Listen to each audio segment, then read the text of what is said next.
and welcome to India Decides Crystal Gazing Poll Outcome 2014. The markets have really factored in a BJP-led coalition forming the next government, but there's still a lot of curiosity on the economic agenda, and will the eventual numbers really decide the BJP's economic policy? What are really the concrete plans to revive the economy and also kickstart investments? Will GST finally be a reality, and are reforms really an irreversible process?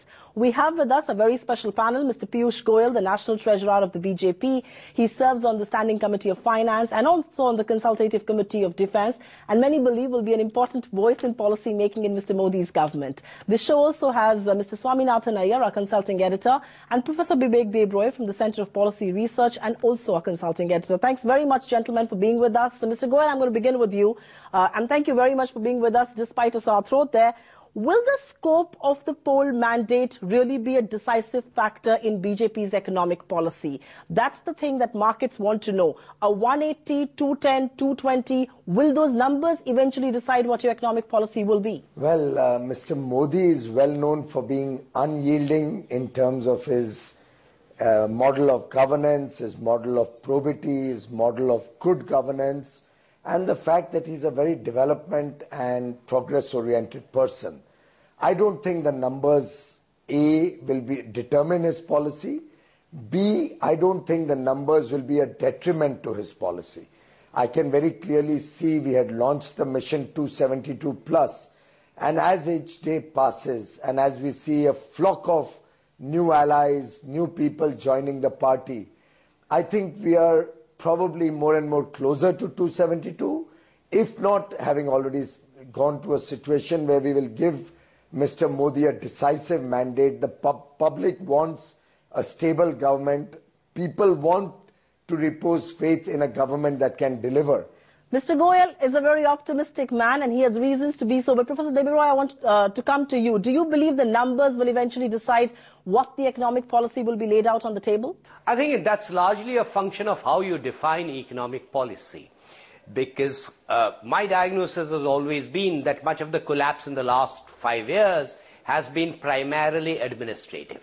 Now, if one is going to talk about economic policy, meaning better administration, correcting that implementation deficit, that's not really a function of the numbers. That's much more a function of a strong PM and a strong PMO.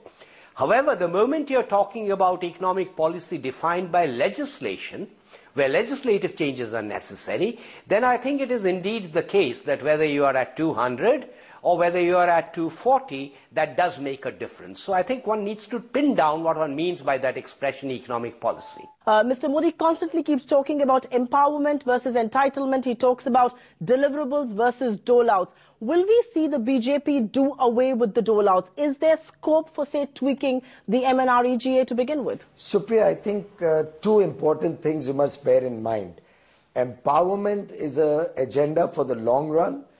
Entitlement, or what you often term as doles, is something one can only have in the short run. So positively, affirmative action is necessary.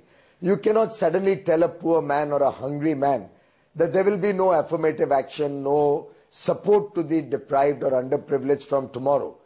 But the important thing in Mr. Modi's agenda is that while he takes care for the poor, his reform has a social conscience.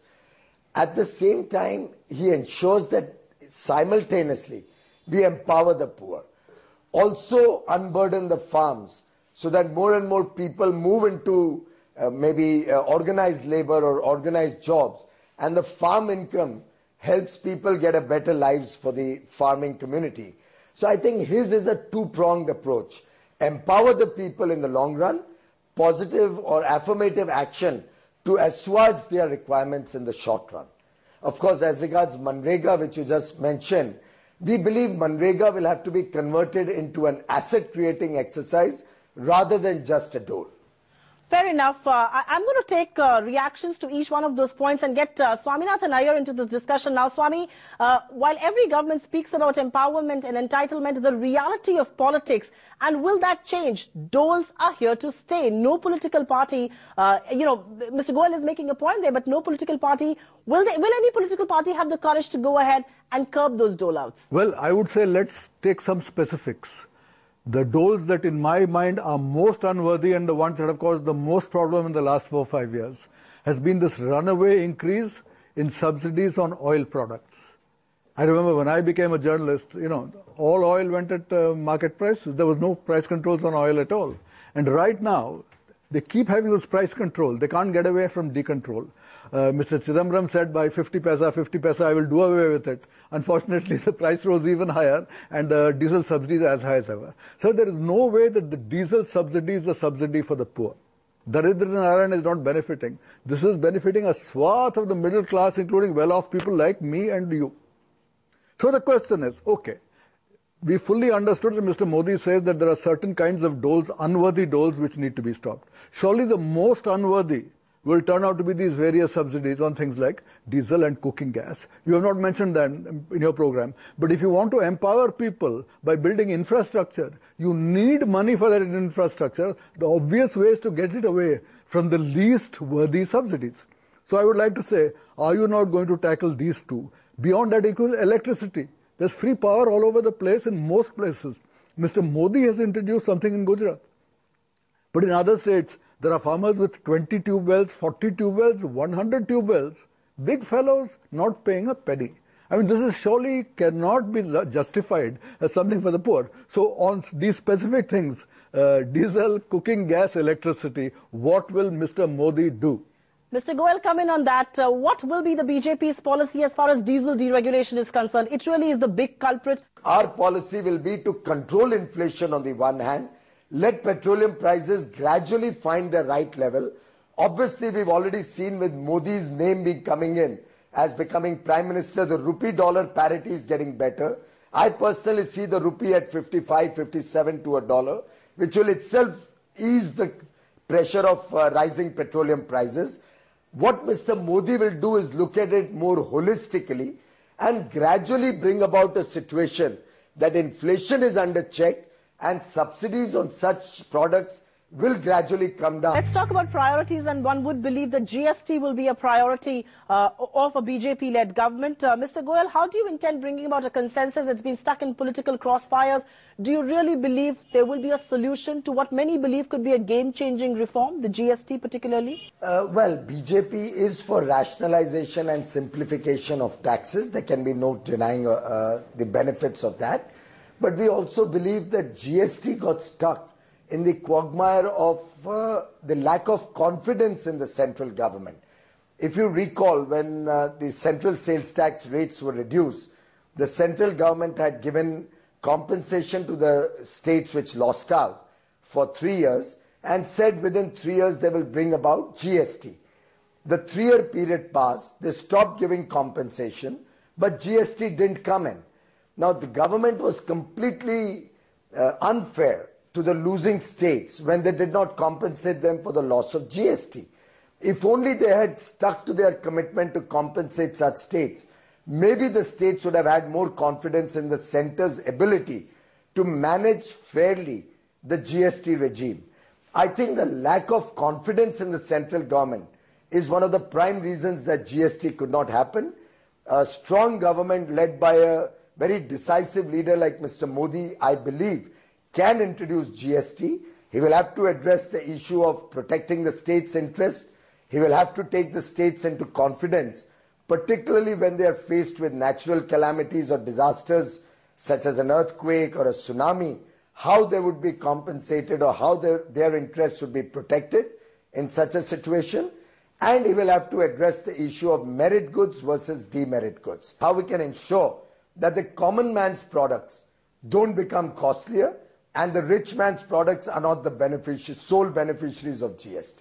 Fair enough. Swami, I want you to come on that. Mr. Goel here seems to be suggesting that GST will depend on a lot on a strong, decisive leadership. And one of the reasons why the UPA could not perhaps push it is because we had a weak Prime Minister's office.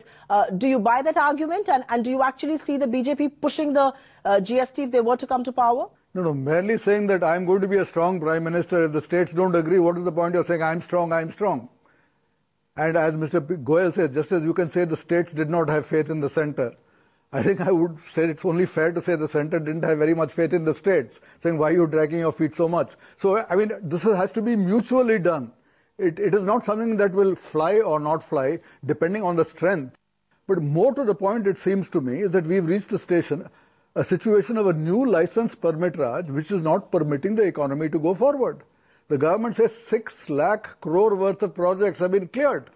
They've been cleared, but there are no boom in capital goods orders, no boom in construction contracts. Manufacturing growth is zero. This is the consequence of clearing 6 lakh crore projects. So things are stuck in a terrible fashion.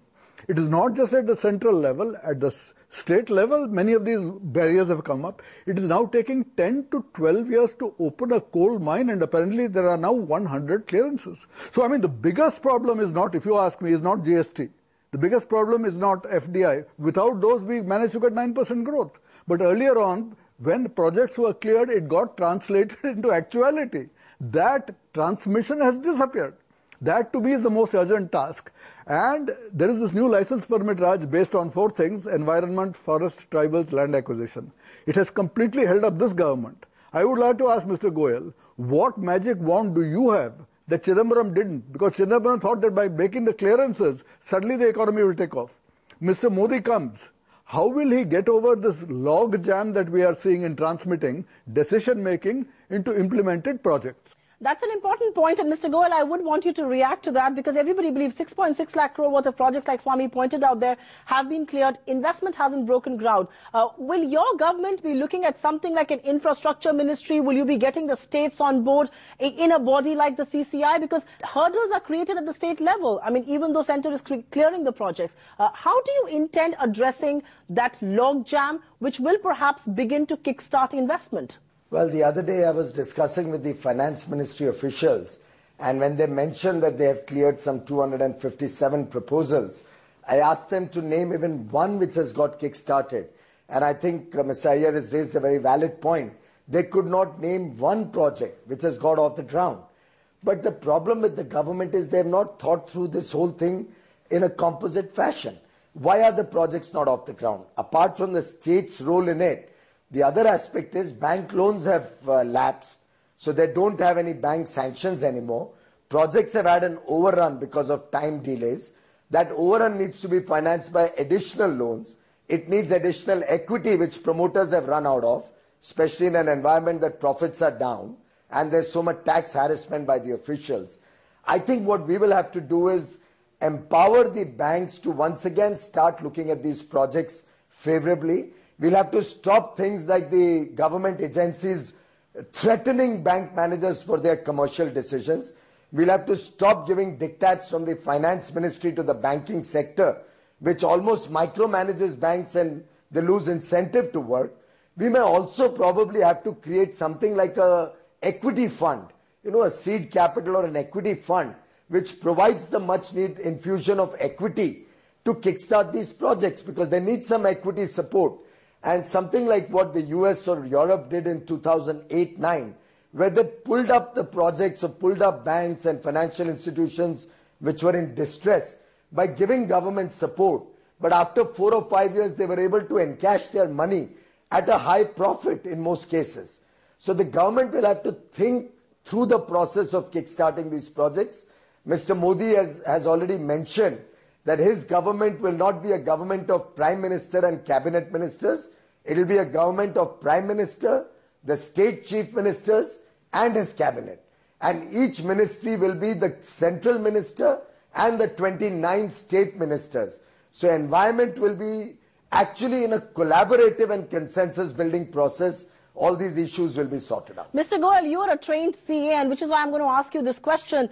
Indian banks, and especially the state-owned lenders, are sitting on mounting NPAs. How does your government plan to address that? Because that is a function of the slowdown in the economy, which is merely reflecting on the books of Indian banks. How does the BJP intend to address that issue? You have said there will be no diktats given by Finance Ministry, but these are state-owned lenders. Actually, these diktats of the Finance Ministry are really counterproductive. So recently the Finance Ministry told the banks that if a lender or a promoter group has an NPA in one business, all his businesses should not be lent any more money. So if unfortunately some poor man decided to get into the power sector, which was a sunrise sector, and it went sick not because of an act of God, the earlier definition of force majeure, but because of an act of government, which I believe is the current definition of force majeure, then I don't think it is fair to stop the credit lines to 6 other businesses, which would otherwise make profits. So I think we need to empower the banks to start taking decisions in a free and fair manner. Unless some malafide is proved, we should trust them for their commercial decisions. Simultaneously, as I said earlier, we'll have to kickstart all these projects. That's the only way the NPAs will go. As regards the power plants, we'll have to push the coal mines to produce more. If we have to import coal and do the pool pricing, which was envisaged by the Pulak-Chatterjee committee, but to date has not been actionated, we'll have to look at actionating that quickly. And as regards the banks are concerned, I think if we are able to give them the confidence that their decisions will be taken with a spirit of comfort, with a spirit of trust in their decisions, I'm sure they can quickly work around getting these projects off the line. Obviously, Mr. Modi brings on the table a lot of confidence to the whole investing community. We will take the economy back to its double-digit growth promises, back to the double-digit growth that we have seen in Gujarat, in Madhya Pradesh at the national level. That itself will resolve the problems of the NPAs. And we did that, mind you, in the Vajpayee regime. We were saddled with huge NPAs when we came in power. By the time we left in 2004, we left behind a healthy economy, a healthy fisc, and healthy banks. All right. Professor Bibek Devroy, you want to come in on that? Tackling NPAs, that's Piyush Goyal's prescription there. Yes, I think we need to distinguish between existing projects which have got stuck and fresh projects. In addition to what Mr. Goyal has said about existing projects which have got stuck, I think the new government will have to think of a significant capital infusion into the banks, particularly the public sector banks. I have no idea what that figure ought to be, but upwards of 25,000 crores. So far as new projects are concerned, there are 2 quick points I want to make. There is quite a lot that can be done in the nature of decentralization. For example, if a project has a threshold level lower than 100 crores, why should Delhi look into it? And the second part is in terms of streamlining the land acquisition, the forest and the environmental clearances. And one of the reasons why this has not happened under UPA 2 is because cabinet has not functioned in a collective sense. And I don't think that should be very difficult to rehabilitate. Swami, you've written reams on crony capitalism. The ease of doing business is very easily equated with crony capitalism. Do you believe the BJP will have to face some of those charges? The BJP is already facing the charges. Mr. Goyal says that everything has been done in a transparent, open manner. But people are saying that the Adanis have got land at 1 to 16 rupees an acre, whereas other places the price has been in lakhs. And these are favors given. In the case of Sanand, the kind of concessions given to the Tatas added up to the net present value of the concessions was more than the entire investment that the Tatas were proposing. In some of these cases, you can argue that this was necessary to attract the industry. The charges of cronyism will not go away. But you can argue that in the case of the car, there was competition from different states. In the case of the land to the Adanis, that accusation has not gone away. And I think he will have to face up to these charges that when you say things are to be done quickly, if you say that there is this thicket of laws and I will short circuit them for one businessman, you are going to get into trouble. If on the other hand you want to have complete transparency, quick decision making, you have to first of all hack down all those laws. There are too many. I mean, Mr. Modi, I think, said the other day that for every one new law, we need to abolish 10 old ones. I would be all for that. But I would also want to know, Mr. Goyal, what is your priority for laws that you want to abolish? Because that is part of the process of becoming business friendly, as distinct from saying, let us have 200 barriers and then help the fellows over the 200 barriers. Mr. Goyal, I want you to respond to that. Charges of crony capitalism, like Swami says, already exist, and each time you try and help a corporate, it will not be seen as transparent. Already isn't. I know you've been smiling on that answer, but I want you to take that question and respond to it. Well, it has become very fashionable these days to just throw any charges on anybody. And the sad part is India as a nation has almost started deriding success. So if anybody is successful, we have enough people, their uncles and aunts, wanting to criticize and pick holes in his success. The fact of life, madam, is that Mr. Modi's regime has not allotted any land to Mr. Adani's companies. Those lands were allotted many, many years ago, possibly many of them under the Congress regime. Mr. Adani, on the contrary, has been a victim of this kind of propaganda. And he often, jokingly, I read in some newspaper article, was saying that because he is perceived to be close to Mr. Modi, he actually suffers in that state. The fact of life is Mr. Modi has very transparent processes. Even in the case of Sanand, when the Tatas were invited there, Mr. Modi did not give him the land. The farmers all got together. The farmers were conscious that the fact that a large auto manufacturing company would come there, along with that the auto ancillaries, and then creating a hub like Gurgaon or Pune, and the amount of investments would help them with jobs, would help them with ancillary industries, with the growth of service sector, and uplift their lifestyle. That is what prompted them to give their lands away. As regards concessions, every state in the country likes to attract industry to create more jobs. That is just a part of that process. In fact, Gujarat today can proudly claim that it has the lowest unemployment in the whole nation, and 72% of all jobs out of employment exchanges in India were created in Gujarat. I think that's a fantastic story. If Mr. Modi empowers people with jobs, with working opportunities, I think it's a reason to celebrate and not level false charges against him. I see both Swami and Professor Debroy smiling, and I'm completely running out of time here. Professor Debroy, if I may come to you for final closing comments here. Markets have been rather euphoric on a Modi-led government. Politics is a game of beautiful uncertainties, and which is why my last question to you is, do you believe that markets are celebrating ahead of time?